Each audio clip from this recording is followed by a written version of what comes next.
Hello and welcome to smart learning.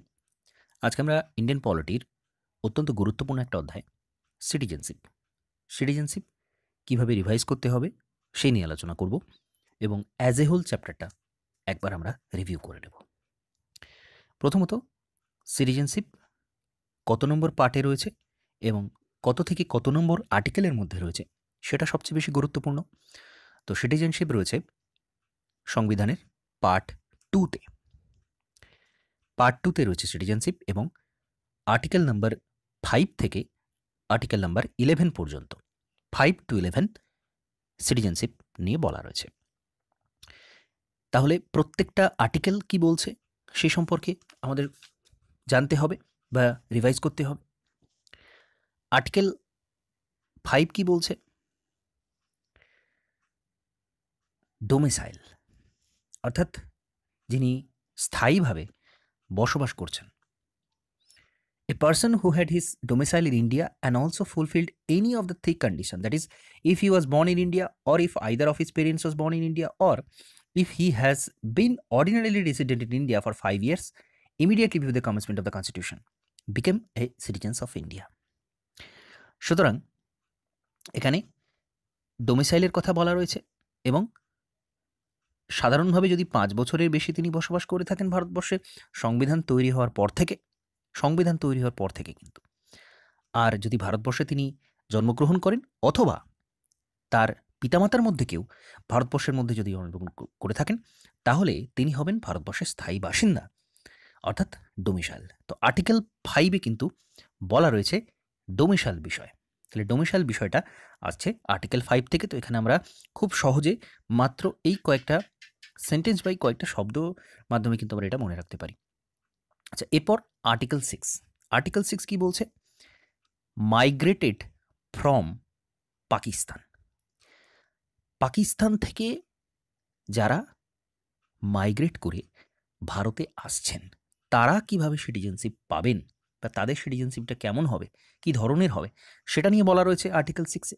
A person who migrated to India from Pakistan became an Indian citizen if he or either of his parents or any of his grandparents was born in undivided India and also fulfilled any one of the two citizens, that is in case of migrated to India before July 1948।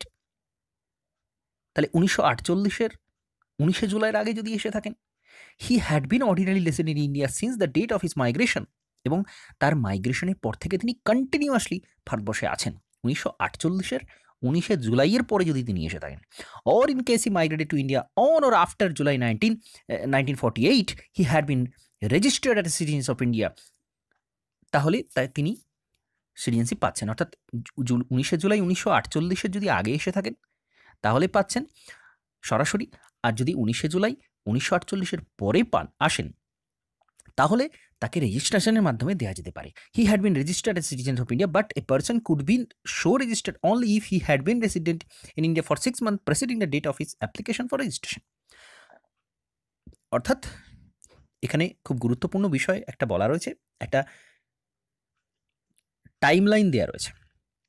1948-এর 19 জুলাইয়ের আগে যারা এসেছেন তারা কিন্তু সরাসরি পেয়ে যাচ্ছেন যদি তিনি 6 মাস থেকে থাকেন কন্টিনিউয়াসলি অ্যাপ্লিকেশন করার আগে।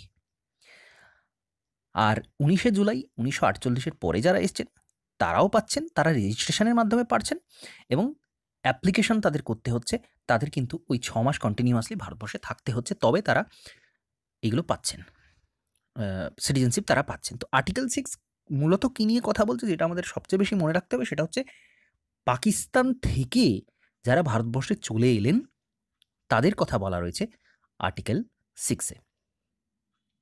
আচ্ছা, আর্টিকেল 7-এ কী বলা রয়েছে? আর্টিকেল 7-এ বলা রয়েছে not citizens of India if migrated to Pakistan.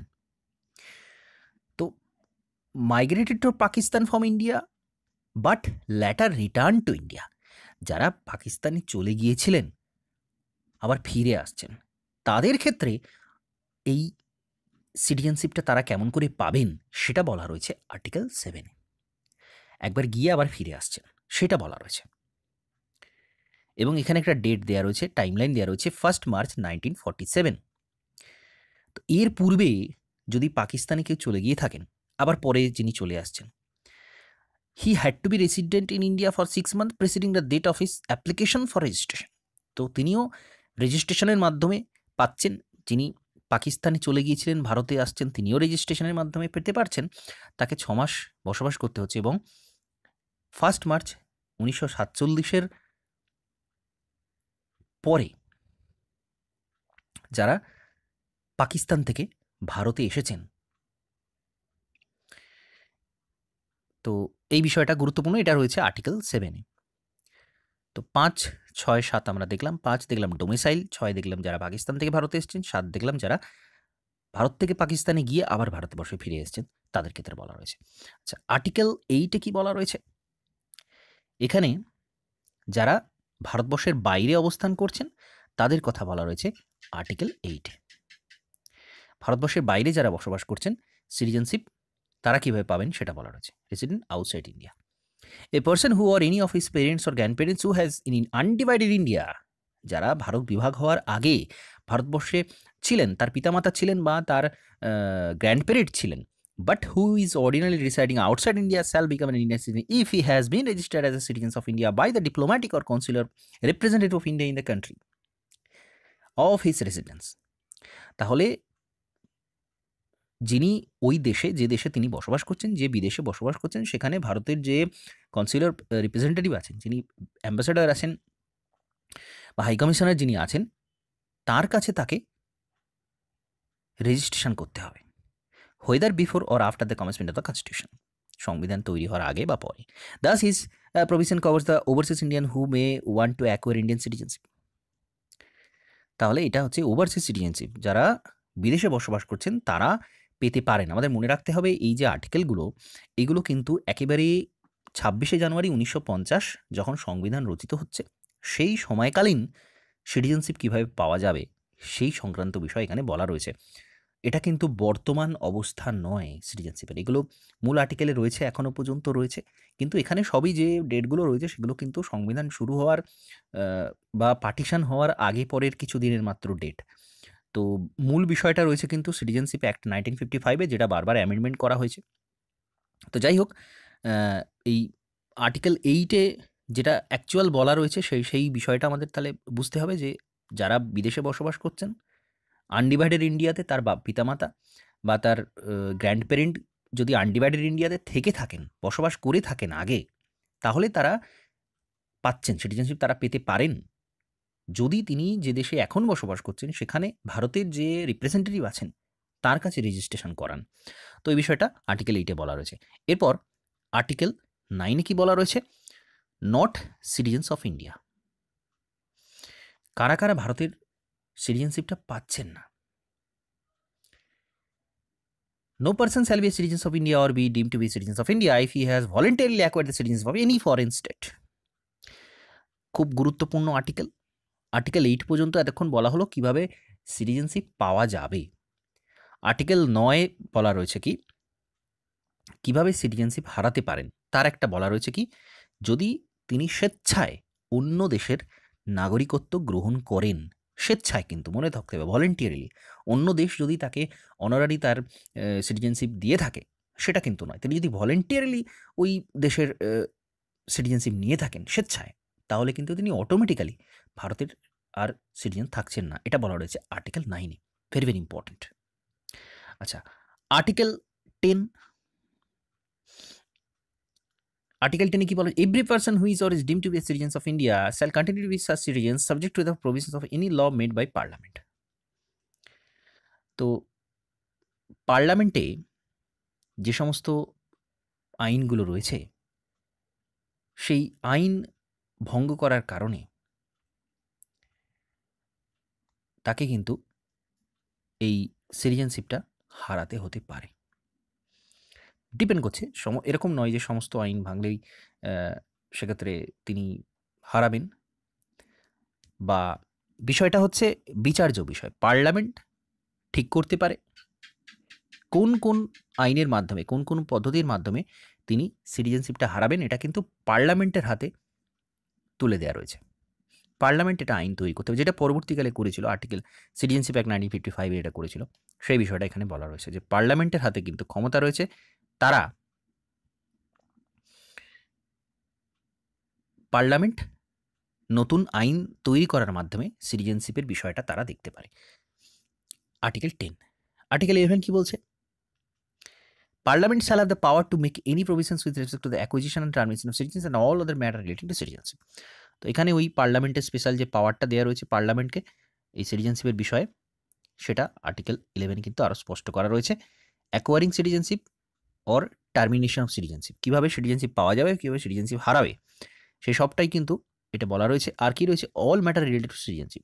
তো দুটো বিষয় খুবই গুরুত্বপূর্ণ। আর্টিকেল 11 কিন্তু এখানে ডিটেলসে বলে দেওয়া রয়েছে all matters related to citizenship, সমস্ত সিটিজেনশিপের বিষয় সংক্রান্ত সমস্ত বিষয়, এবং কীভাবে সিটিজেনশিপ পাবে এবং কীভাবে সিটিজেনশিপ হারাবে সেটা কিন্তু সমস্তই আর্টিকেল 11 বলা রয়েছে। খুবই গুরুত্বপূর্ণ, সরাসরি আর্টিকেল থেকে কিন্তু এখানে প্রশ্ন আসে, তো প্রত্যেকটা মনে রাখতে হবে। প্রিলিমস হোক বা মেন্সে এখানে কিন্তু সরাসরি প্রশ্ন আসে।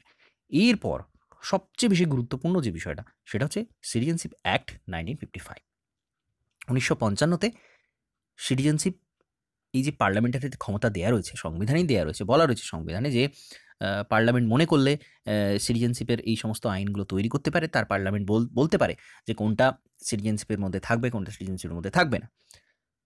তো সেই অনুযায়ী সেই মতো 1955 সালে পার্লামেন্ট সিটিজেনশিপ অ্যাক্ট 1955 আনে, যেটা তারপরে বহুবার সংশোধিত হয়েছে। এবং সিটিজেনশিপ অ্যাক্ট যেটা রিসেন্টলি অ্যামেন্ডমেন্ট হয়েছে সেটাও আমরা জানি। তো সেটা কিন্তু এই মূল যে আইন সিটিজেনশিপ অ্যাক্ট 1955 তার উপরেই কিন্তু এটা হয়েছে, যেটা সিটিজেনশিপ অ্যামেন্ডমেন্ট অ্যাক্ট 2019 যেটাকে বলা হচ্ছে। প্রথমে আমরা জানব 1955 সালে যে সিটিজেনশিপ অ্যাক্ট ছিল সেখানে কি কি বলা হচ্ছে। তো প্রথমে কিভাবে সিটিজেনশিপ পাওয়া যাবে, 1955 অ্যাক্টে কি বলা রয়েছে, সিটিজেনশিপ কীভাবে পাওয়া যাবে 1955 অ্যাক্টে কী বলা হয়েছে, অ্যাকুইজিশনটা কী বলা রয়েছে, বাই বার্থ কীভাবে পাওয়া যাবে সেটা বলা রয়েছে। প্রথমত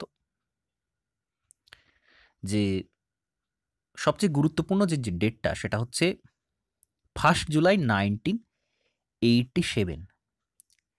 1987 1 জুলাই খুব গুরুত্বপূর্ণ। এর পূর্বে যারা জন্মেছেন, যারা এর পূর্বে জন্মগ্রহণ করছেন তারা কিন্তু সরাসরি ভারতের সিটিজেনশিপ পাবেন। 1 জুলাই 1987 তিনি অন্য কোনো দেশের, তার পিতামাতা যদি অন্য কোনো দেশের নাগরিক হন তাহলেও কোনো অসুবিধা নেই।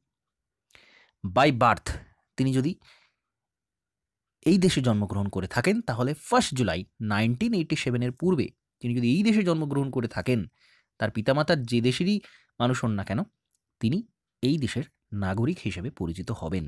26 জানুয়ারি 1950 অর্থাৎ সংবিধান যেদিন থেকে লাগু হচ্ছে সেই দিন থেকে 1 জুলাই 1987 মধ্যে তিনি যদি জন্মগ্রহণ করে থাকেন তাহলে তিনি সরাসরি ভারতের সিটিজেনশিপ হবেন।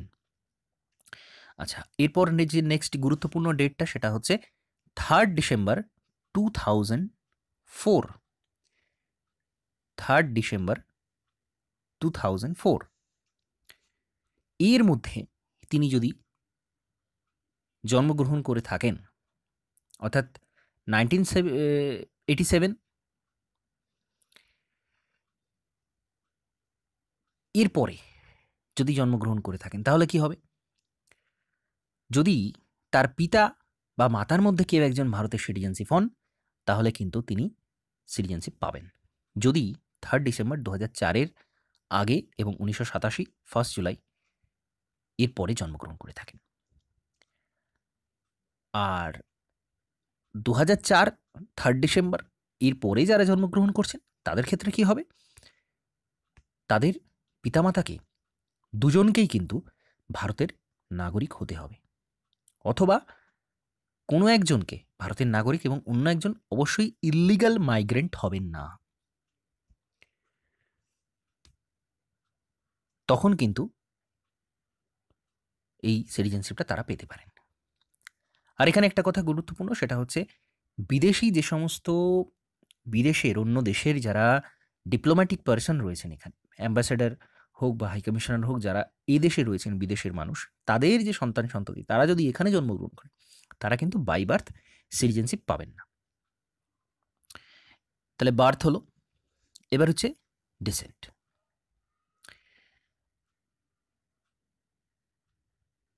এক্ষেত্রে তো বার্থের ক্ষেত্রে ভারতবর্ষে জন্মগ্রহণের কথা বলা হয়েছে, আর ডিসেন্টের ক্ষেত্রে বা বংশগতভাবে এরকম হতে পারে যে কোনো ব্যক্তি, কোনো মহিলা তিনি জন্মগ্রহণ করছেন বিদেশে, সেক্ষেত্রে কিভাবে তিনি ভারতের সিটিজেনশিপ পাবেন। এক্ষেত্রেও একটা টাইমলাইন দেওয়া রয়েছে। 1950 26শে জানুয়ারি থেকে 1992 10th ডিসেম্বর। এখানে প্রিন্ট করে এটা এই সময়টা লিখে নেওয়া যেতে পারে 10th ডিসেম্বর 1992। এর মধ্যে তিনি যদি বিদেশে কোথাও, বিদেশে যে কোনো জায়গাতে, বিদেশে তিনি জন্মগ্রহণ করছেন, সেই মুহূর্তে তার পিতা যদি ভারতের নাগরিক হন, তাহলে তিনি সরাসরি ভারতের নাগরিকত্ব পাবেন। যদি এরকম হয় এরপরে তিনি জন্মাচ্ছেন, সেক্ষেত্রে 2004 পর্যন্ত, 2004 অর্থাৎ 1992 থেকে 2004 3rd ডিসেম্বর 2004, তার মধ্যে তিনি বিদেশে জন্মগ্রহণ করছেন, সেক্ষেত্রে তার পিতা বা মাতার মধ্যে যে কোনো একজনকে ভারতের নাগরিক হতে হবে। আর 2004 3rd ডিসেম্বরের পরেই যদি তিনি জন্মগ্রহণ করেন, তাহলে কিন্তু তাকে বিদেশে যেখানে জন্মগ্রহণ করছেন সেখানে যে ভারতের অ্যাম্বাসাডার বা হাই কমিশনার আছেন তার দ্বারা রেজিস্ট্রিকৃত হতে হবে, তবে তিনি বাই ডিসেন্ট, বংশগতভাবে ভারতের নাগরিকত্ব পাবেন। এরপর রেজিস্ট্রেশন। সরাসরি রেজিস্ট্রেশনের মাধ্যমে ভারতের নাগরিকত্ব পাওয়া যেতে পারে। তো রেজিস্ট্রেশনের মাধ্যমে সরাসরি তিনি নাগরিক হতে পারেন যদি সেন্ট্রাল গভর্নমেন্টের কাছে তিনি নাগরিক হওয়ার জন্য একটা অ্যাপ্লিকেশন করেন। এক্ষেত্রে অনেক ক্যাটাগরি রয়েছে, সেক্ষেত্রে আমি ডিটেলসে বই থেকে, যখন আমরা ডিটেলস চ্যাপ্টার পড়েছিলাম সেখান থেকে আমি দেখে নিতে বলবো, এবং সেখানে কিন্তু একটা ডিক্লারেশন দিতে হয়, সেটাও গুরুত্বপূর্ণ। এরপর ন্যাচারালাইজেশন, স্বাভাবিকত্ব, প্রকৃতিগতভাবে তাকে ভারতের নাগরিকত্ব, এই ক্ষেত্রে কিন্তু দীর্ঘদিন ভারতে থাকতে হয়। তো অনেকগুলো ক্যাটাগরি রয়েছে, একই বিষয় এখানটাও কিন্তু বই থেকে, যেটা আমরা ডিটেলসে যখন পড়েছিলাম সিটিজেনশিপ, সেটা দেখে নিতে বলবো। আর অ্যাকুইজিশন অফ টেরিটরি, কোনো এলাকা যদি ভারতের অন্তর্গত হয়, ভবিষ্যতে কোনো এলাকা অ্যাকোয়ার করা হলো, নেওয়া হলো, সেক্ষেত্রে তারা সরাসরি ভারতবর্ষের নাগরিক হিসেবে পরিচিত হবেন। গুরুত্বপূর্ণ বিষয় অ্যাকুইজিশন, কীভাবে নাগরিকত্ব পাওয়া যাবে 1955 অ্যাক্ট অনুসারে। আচ্ছা, টার্মিনেশন, নাগরিকত্ব কিভাবে হারাতে পারেন। রেনিউন্সিয়েশন, স্বেচ্ছায় তিনি যদি ত্যাগ করেন তাহলে। ডিপ্রিভিয়েশন, তাকে যদি পদচ্যুত করা হয়। আর টার্মিনেশন, যদি তিনি ভলেন্টিয়ারলি, তিনি স্বেচ্ছায় যদি ত্যাগ করেন বা পরিসমাপ্তি যদি হয় সেক্ষেত্রে। তো প্রত্যেকটা বিষয় খুবই গুরুত্বপূর্ণ। রেনিউন্সিয়েশনে কি বলা রয়েছে, any citizen of India of full age and capacity can make a declaration renouncing of his citizenship. তো একজন প্রাপ্তবয়স্ক ব্যক্তি তিনি সরাসরি ডিক্লেয়ার করতে পারেন যে তিনি আর সিটিজেনশিপ থাকছেন না, সিটিজেনশিপ আর নিতে চাইছেন না, তিনি কন্টিনিউ করতে চাইছেন upon the registration of the declaration, এবং এটা রেজিস্টার করতে হবে অবশ্যই। That person ceases to be citizens of India however if a such declaration is made during a war in which he is engaged, registration shall be withheld by the central government. তো কোনো যুদ্ধের সময় এটা করা যায় না, বাকি সময়ে তিনি ডিক্লেয়ার করতে পারেন যে তিনি স্বেচ্ছায় এটা ত্যাগ করছেন। Further, when a person renounces the Indian citizenship, every minor child of the person also loses Indian citizenship. তো রেনিউন্সিয়েশনের ক্ষেত্রে, স্বেচ্ছায় ত্যাগের ক্ষেত্রে এটা গুরুত্বপূর্ণ, তার যে যদি সন্তান সন্ততি থেকে থাকে এবং তাদের যদি 18 বছর বয়স পূর্ণ না হয়, সেক্ষেত্রে তারাও কিন্তু একই সাথে পিতামাতার সাথে তারাও আর সিটিজেনশিপ থাকছেন না, মাইনর চাইল্ডের ক্ষেত্রে।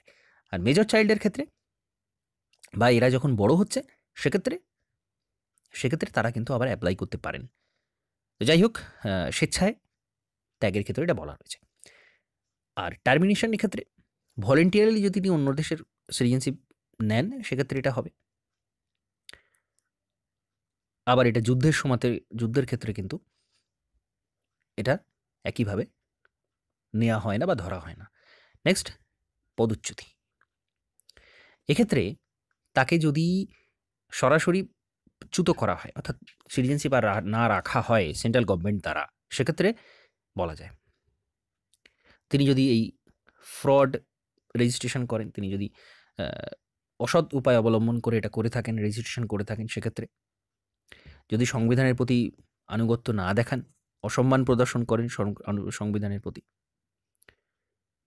বা যাদের সাথে যুদ্ধ হচ্ছে যে দেশের সাথে, সেই দেশের সাথে যদি সরাসরি ট্রেডের মাধ্যমে রিলেটেড থাকেন, সেক্ষেত্রে। তো এসব বিভিন্ন রকম বিষয় রয়েছে যেগুলো আমরা ডিটেলসে এর আগে জেনেছি। শুধু আমাদের এখানে কিন্তু সেইভাবেই লিখে রাখতে হবে যাতে করে আমরা এটা খুব সহজে মনে রাখতে পারি। আচ্ছা, এরপর সিটিজেনশিপ অ্যামেন্ডমেন্ট অ্যাক্ট 2019-এ কী বলা হচ্ছে?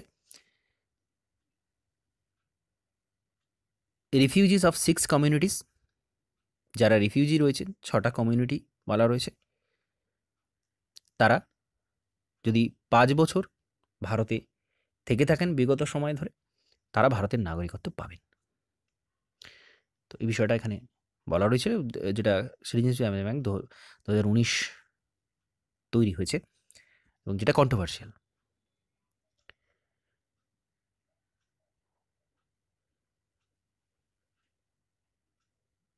তো এখানে আরও কয়েকটা ছোটোখাটো বিষয় রয়েছে, যেটা হচ্ছে overseas citizenship of India, person of Indian origin, এই যে বিষয়গুলো, বা ওয়াইসি কার্ড, খুবই গুরুত্বপূর্ণ বিষয়।